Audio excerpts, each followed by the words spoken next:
All right, hey guys, OFD checking in here, and today we're finally going to take a look at my Elvia diver from MWC watches.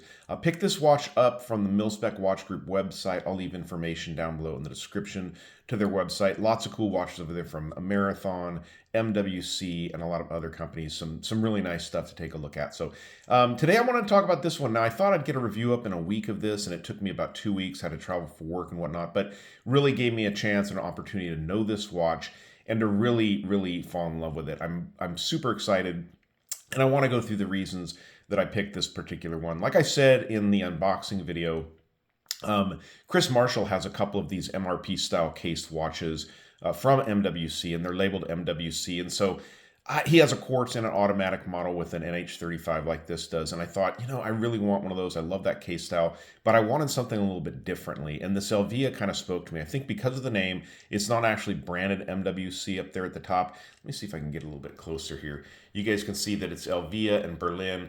Down at the 6 o'clock position, you have 300 meters in automatic. Something about that kind of spoke to me. And then this kind of faded, loom plots on the watch, just really cool. Another huge thing I liked about it was the full bead blasting of the case, as you guys can see.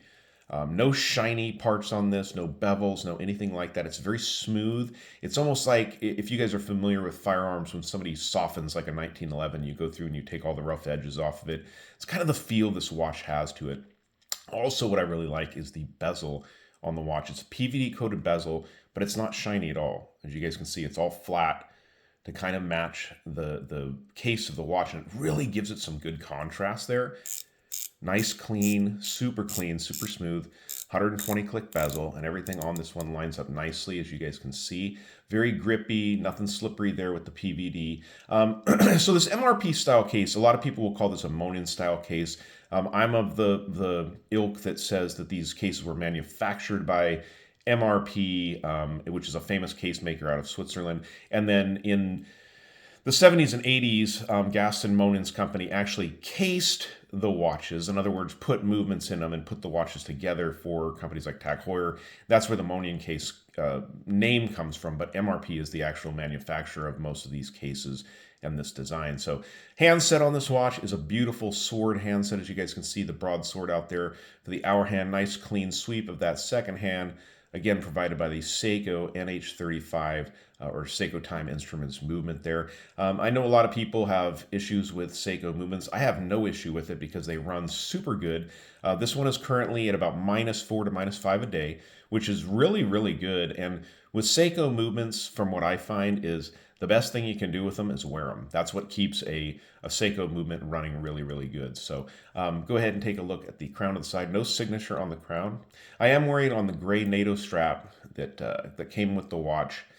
Came in the case with the watch. It came on a green and yellow striped Marine Nationale strap, and I have that in the case. We'll take a quick look at it.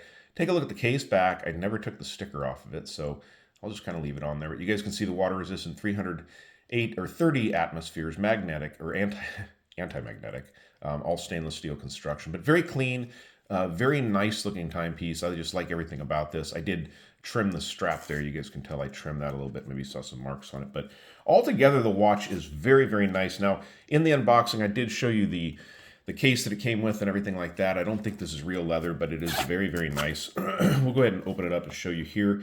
Here is that MN style strap, and I like it. I did notice I wore it quite a bit, and it started fraying a little bit here on the end, so I'm not sure. I'm sure I can kind of heat treat that, hit it with a lighter or something like that, won't be a problem. Nice thing about this one is it's stretchy, but this strap here really broke in nicely, and it's super soft and comfortable. So I think the more I wear this watch, I'll probably wear it on this gray NATO strap here. Also in the box was your warranty card, and this is a pretty generic warranty card. I've seen this from a lot of different brands on a lot of different channels and things out there. I've seen this warranty card from tactical brands, I think with like Seaquartz and a lot of different ones out there. I ended up filling it out myself, but enough room in here also to carry 2 watches if you want to. So getting into the specifications and the size on this watch, I think we have like a 40mm case here from side to side. It's measuring, a little over 40, 41. Lug tip to lug tip, you are looking at about 47. Thickness of the watch, get underneath this NATO strap here. To the top of the flat sapphire crystal is 13.2, and we are running 20 millimeter lug openings on the watch. So again, really nice timepiece altogether. We'll go ahead and pause it for a second here and get it on my 7-inch wrist, and then be sure to stick around for that lume shot. All right, there it is on my 7-inch wrist. Looks really, really nice. One of the things I didn't even mention was another thing I love about it is the bead blasting of the rehout there, also matching the case style. I'm just glad no one got the ilk to go ahead and polish that or anything like that. They left it flat, matte finish like that, which looks super good on the watch. This watch has a very military vibe, a very just get the job done vibe, and I really enjoyed wearing it this week. The lume, again, we'll show it here in just a second. The lume works really good. Wore it, yeah, stayed in a hotel for 4 nights this week. Wore it every night. I don't use the alarm clocks or anything like that, so this is how I tell time, and it was super easy to tell time with the lume. So let's go ahead and dim the lights and check that out.